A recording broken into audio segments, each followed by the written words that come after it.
beautiful people when this show makes it tonight.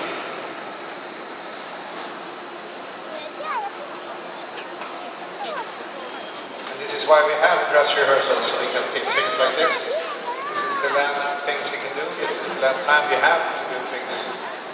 Staging up like an opening act, changing colors, doing things like this. This is why we do all this. Rehearsing.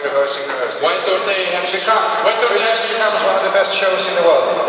But nobody took shoes on. Maybe you should. Der er gået fuldstændig en Forrest ind på scenen nu. Et kor i barten, altså i strømpesokker. Det er åbenbart det nye.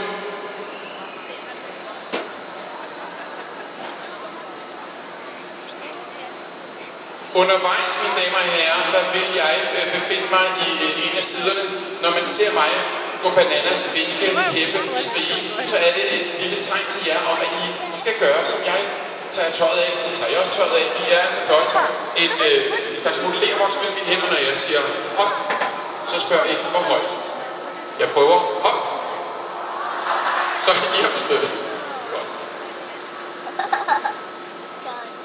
I will be on the stage on the other side over here through the show, and when I say scream or anything like that, then it is of course your job to go crazy. I'm looking so much forward to see especially you guys from Iceland. Yes, and all the other guys, because there's I forgot to tell, there's a competition